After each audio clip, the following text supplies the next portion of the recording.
I mean, I know you got other stuff, but let's start this practice. First, 7, 8, 9 days? Yeah, we're going into day 7, I believe, today. So, the schedule was we went Monday, Tuesday, off Wednesday, Thursday, Friday, Saturday. Saturday, I rewarded them with a scrimmage, so a 20-minute scrimmage on Saturday, and then gave them Sunday off, and then, Monday, and now we're day 7 here Tuesday. What do you think? What do you see? I've been very, very pleasantly surprised. Guys are really stepping up and competing at every position, and especially, I came in here and had media last Tuesday. It was probably the worst practice that second day. That second day, they understood what we were doing, and kind of got bad vibes that day and bad energy, and I had to stop a couple times and just refocus, and guys, it's going to be like this. It's day in and day out. And a lot of it, maybe you look back, you think maybe it's because they've never, to this point, went back-to-back days. And so I thought, maybe that was the reason. And, we had Wednesday off, kind of refocused. And then Thursday, Friday, Saturday was great. We didn't have those same issues. So we carried over and really brought the energy. Where are you getting better, and who's starting to make some strides? Where we're getting better is probably just, you talked about, last time in the media, we talked about, our chemistry and learning how to play off each other, knowing your personnel, those type of things. And I think guys are starting to understand what other guys can do. And the more we can develop in that area, the better off we're going to be. So, I'm continually trying to mix and match with the rotations and the teams. So it's a competitive day in and day out. I haven't separated anybody, in terms of what I'm seeing in terms of a starting lineup. I haven't done that yet. So to this point, just trying to keep everything competitive and all those guys playing different combinations to figure out who plays well together. How about handling the ball? I know last couple of years, particularly in preseason, turnovers have been an issue. How's that been? It's been good. We certainly – Jeremiah's had his issues trying to learn everything, and he's a young point guard. We talked about the fact that, he hasn't played a game of college basketball yet. So he certainly had his issues. But, I was so pleasantly surprised when, he was running the point there in that 20-minute scrimmage on Saturday. He was 4 assists, no turnovers. So he stepped up. We've been on him day in and day out. And we got great guys to mentor him. Jordan's been a point guard. All those other guys on his staff, really can get in his ear and kind of show him the ways. So I've been pleasantly surprised with how those relationships are going, and he's carrying some of that over. Now I've told him, Jeremiah, I said, you can, the biggest impact you're going to have from day one is probably going to be on the defensive end. So as long as you can be salvageable on the offensive end and not be a detriment, you're going to play. Josh, do you guys have a secret scrimmage? Oh, yeah, we do. Okay, so I'm just kind of wondering because of the Italy trip, that kind of changed plans a little bit, and so and even like the scrimmage coming up on Friday, the secret scrimmage, and then the charity thing. I mean, normally those things are really kind of they're learning tools and really not really. But how big do those kind of moments become now in this process? Yeah, and the way we're scheduling everything, I wanted to reward them at the end of the week last week in terms of Saturday getting a 20-minute scrimmage and everybody getting some good looks.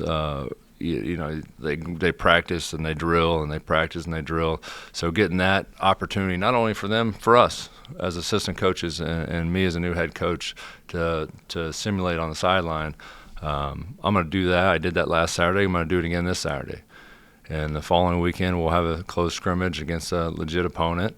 And this weekend, for Mountaineer Madness, so they'll play, but it's not going to be real structured. But we're going to give them the fans a chance to see what we're working with day in and day out. But then we'll have the charity exhibition game with George Mason, and then from there on, we open up. So anytime I can bring referees in here and simulate a real game, it's going to be to my benefit, our assistants' benefits, the players' benefit. I mean, we're trying to reward them and simulate it as best we can. Sounds like you charted that scrimmage. Who were some of the guys that stood out in that scrimmage? Seth really played really well early. He played well early. He was making shots. Kobe and Seth played on that blue team together, and Josiah Harris. Those guys came out real well, and I think that's what I talked about earlier, the chemistry factor. Those guys have played together, so they knew what to expect from one another. So the core group on the white team was Kerr, Ray, Jesse. So there you saw some errors that you can attribute to that. And so they came out hot. They were moving the ball really well, the blue team. And then, we got down 12 points at some point and end up forcing overtime just because we turned up the pressure. And I kept on reiterating the fact that's how you change games. You really turn up the pressure defensively. So shots weren't falling for Ray early. They weren't falling for Kerr. So the pressure got turned up, and late in that game, we forced overtime and end up with a 2-minute overtime. So we end up playing 22 minutes, but with a 2-minute overtime, the white team, which Kerr and Ray and Jesse in that group, end up having a shot to win that didn't fall. But it was a really competitive 20 minutes, and it was really good for us in terms of growth. It sounds like they need to play a lot of basketball. As many times you can get them 5-on-5 because they didn't do it in the summertime. Yeah, I mean, like I said, You got to figure out as much as you can, right? yeah, we got to learn how each kid, everybody has their own strengths, weaknesses, and we got to figure out how we highlight those strengths and minimize those weaknesses. I've got to ask you, what can you tell us about the Jose Perez situation? The student privacy laws, I can't get into all that. I'm proud of Jose for coming in here and finishing his degree. He got his undergraduate degree here at West Virginia, and certainly that's a priority for student athletes to get that degree. So I'm really proud of the fact that he got that, but I can't go any further with that. How does it impact your depth? I think he's going to empower a lot of guys. There's a lot of guys on the roster that probably felt like they were in the background, so to speak, and now they see that they have a really good opportunity, and those guys have done everything the right way. So I think he's going to empower them, give them the confidence to move forward, and really help this program. If you don't mind me going on here, that's a significant decision for you that you can handle any number of ways. Not critical at all. Just curious what you thought about handling really the first time where something like that's popped up and you have to make a call. Well, I mean, I'm in charge of this basketball program and leading this basketball program. So, like I told all of our guys, I'm going to do what's in the best interest of everybody in the program, whether that be myself, the assistant coaches, all those players that are looking at me for leadership. I'm going to make the right decisions for the best interest of everybody, and that's the way I look at it. Let me ask you this, and we'll make it hypothetical, but Jose said that it involves study hall, and I'm not going to ask you if that's what it involved or not. But on a basis of setting up team rules and the likes, you got a kid who came to school, you say you're proud, he graduated, he got his degree. If indeed study hall was involved in that, I mean, a 25-year-old guy who's got a degree, does he have to go to study hall? Not going to get into that. I mean,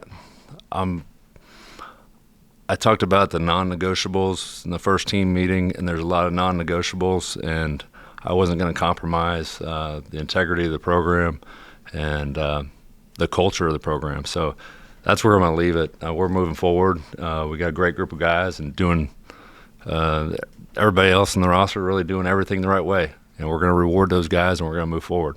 Josiah Harris, is that a guy that could benefit from this? 100%. And what an excellent kid with a great approach and does everything the right way. Comes into work every day. I look at the stats the other day.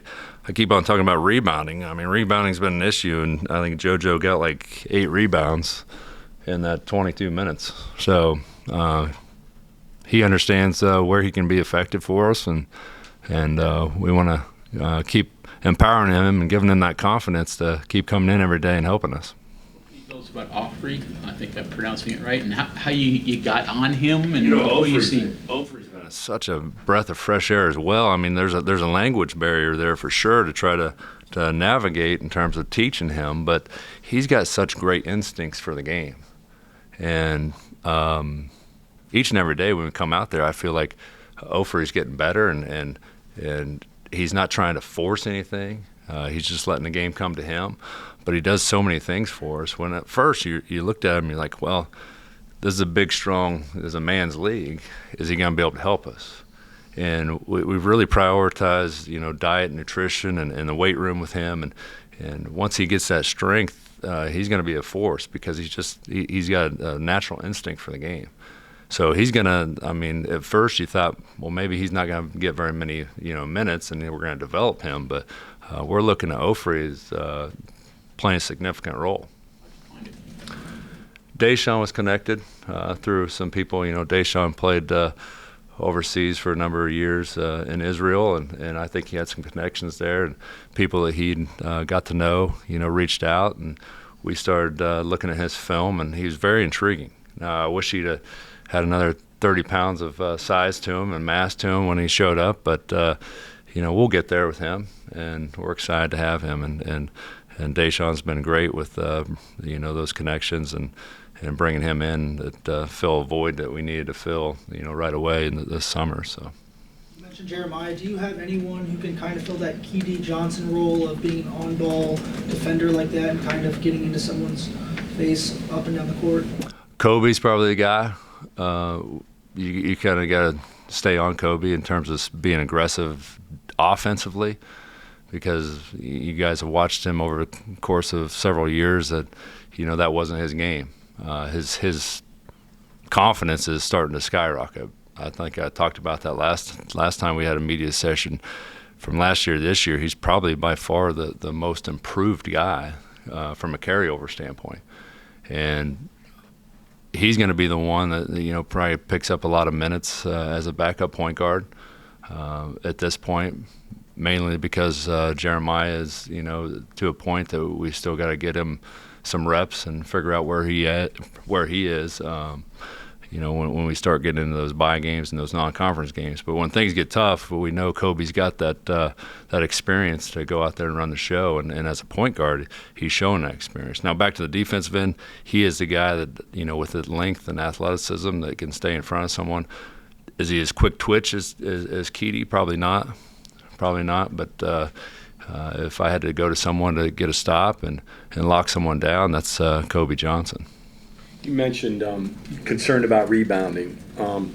Is this going to be maybe a deal where you value possessions? Is it going to be one of those types of teams, or is that still to be determined? Still to be determined. We got to throw ourselves out against a real opponent. You look at rebounding and especially in a close scrimmage. How do you compare against yourself? So we need to run up against somebody and figure out whether rebounding is legit an issue. We certainly can try to foreshadow that being an issue and drill it each and every day, but we might come back from a close scrimmage and heck, we're a lot better rebounding team than we thought, but we have this other issue that kind of pops up. So at this point in time, especially in practice, day 7, it'll start to wear down on you because you don't know. And then we build up and we play someone, on that weekend of the 14th and 15th. So hopefully we'll have a much better, judge of where we're at. With the late start you got and with all the newcomers you're throwing together, you're a long way from what Kansas is going through right now, or some of the other teams in the league. What's fair to expect of this team as it moves along? I don't even think it's fair to really, have those conversations yet. We certainly, the ultimate goal is to get to the NCAA tournament with the best possible seed.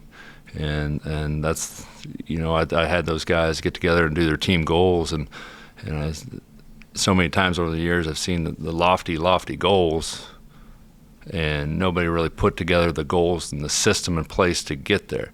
So I told those guys, and I saw as leaders, I said, when you do that and you have those conversations, put some systems in place. Put some numbers in place in terms of like offensive efficiencies, turnovers, how many you want to limit to or whatever those things are, and try to maximize yourself as a team in terms of your potential. Now, don't just put these goals without the systems in place. You have to put the smaller goals in place to try to reach, to maximize yourself as a team and an organization. Coach, you were talking about guys seeing an opportunity with Jose being out. Is it as simple as just plugging, saying, hey, you get in? Is there more to it than that? I mean, there's got to be some kind of transition there for guys, I would imagine. Well, we're talking about, Jose was here 10 months, he never played. So we're acting like we're filling a void that we had. I mean, sure, he was on the roster, and we had every intention of him playing and being a part of this program, but everybody else was in the same boat. I mean, everybody's, there's a lot of talk out there that he was a starter and this, that, and the other. That there was nothing to this point that I said or anybody said and promised that he would be to that level. We had a lot of guys competing with that. So I'm not going to come in here from day one and say, pigeonhole someone into, a position that they haven't earned yet. Another question that you're going to have to answer until the decision's made, but Raekwon, anything new? You hear anything at all? No, nothing yet. So we're just patiently waiting, and Raekwon's been, certainly it weighs heavy on everyone, but certainly weighs heavy on him, and I have personal conversations with him every day in terms of how to handle it and keep your head on straight, and he's just a special kid, and I can't wait till you guys dig into his story and get to know him, because he's someone that Mountaineer Nation can really gravitate towards and adopt as one of their own, and I think you all love him. What does team chemistry mean to you, and how do you evaluate? I know basketball is such a small group. You guys are together so much. You travel. You're in a confined space. What does it mean to you? How do you value chemistry? Chemistry and culture is first and foremost. I've seen some really, really good teams and very, very talented teams over the years that you wonder how the heck they're losing. They're losing mainly because there's chemistry issues. There's culture issues. And then you look at the flip side of that. You see a lot of teams that probably don't have nearly the talent that they're beating people because of their chemistry and their culture. And everybody's bought into the program. Everybody's bought into the staff. There's no arguments. It's, we go. We're all in this together, and we're gonna pull through, and we're all rowing in the same direction. And that's where you're building a program, that's where you got to get to from day one. You got to build that trust. You got to build that culture. You got to build that, build that up within the organization. You got to put people in place to lead the team and figure out who those people are, and then you hope every day they come into work with a great attitude, and that's where we're at right now. And I'm excited about the culture and excited about the chemistry, and sure, you guys probably have some questions as to who our rotations are going to be and what that's going to look like, but I don't. Next man up, we're going to figure out who wants to be here and who wants to do things right, and we're going to move forward. Put that chemistry together when the players are, what are they, 8 new ones and coaches are new, and is it hard to develop that quickly? Those challenges, that whole summer has been a complete challenge, and starting with your roster is a challenge in itself. And we talked about it before. I mean, I have good relationships with everybody on my staff, and I do. They haven't worked together before, though.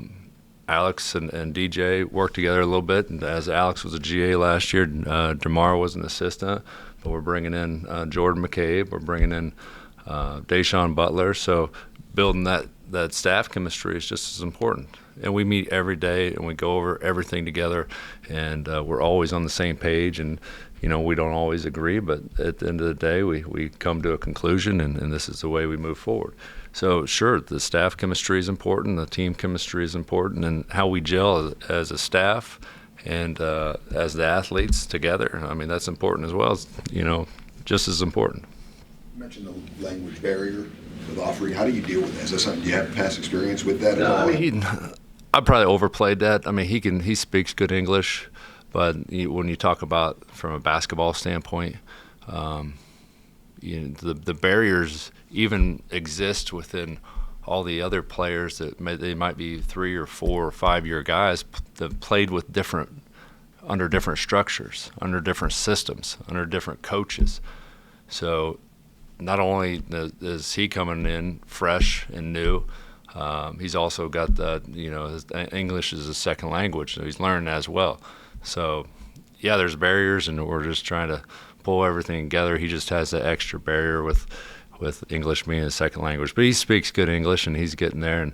And like I said, he's got great instinct, great basketball instinct that it doesn't matter what language you're speaking.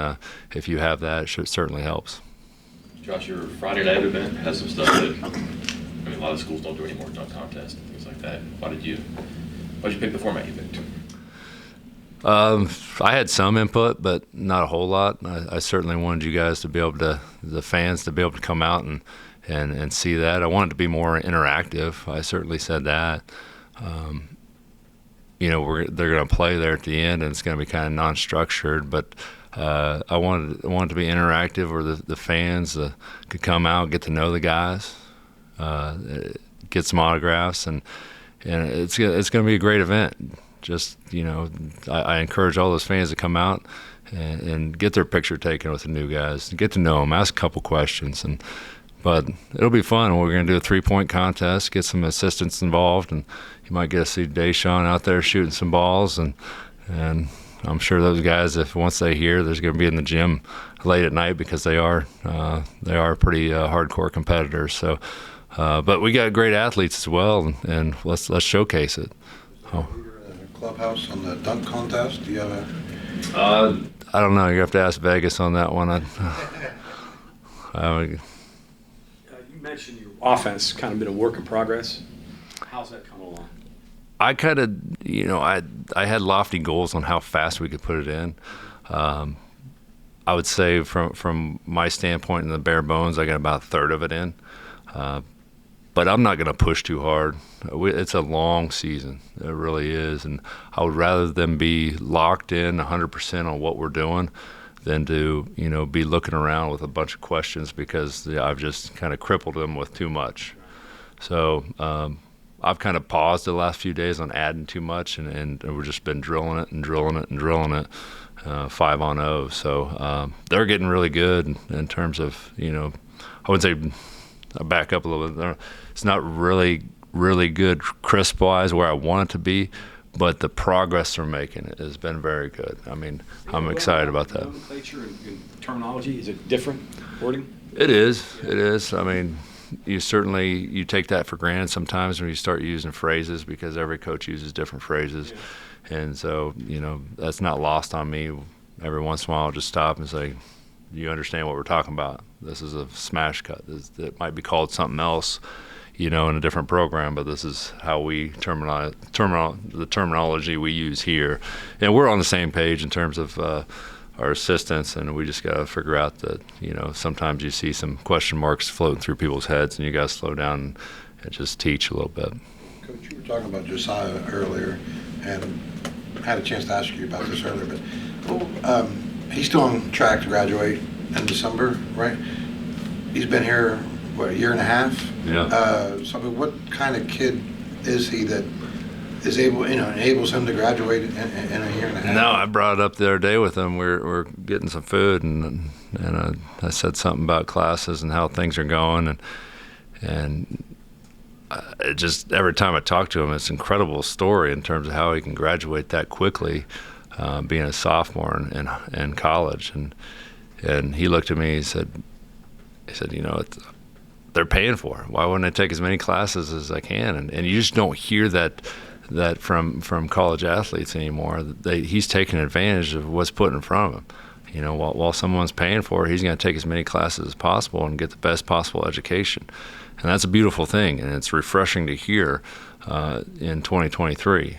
So I hope he comes out of here with 2 really good degrees and maybe even a emphasis somewhere else on one of the degrees. So he's taking advantage of it, and he does everything the right way, and we're excited to have Josiah Harris, and I think Mountaineer Nation can hang their head on people like that and the way in which they conduct their business. Has he thought about academically what he'll do after December? I mean, with graduates? I'll wait for him to decide all that, and he'll be up here on this podium, and you can grill him in terms of what that looks like. He graduates as a sophomore. He may take every class offered here. He might, and more power to him.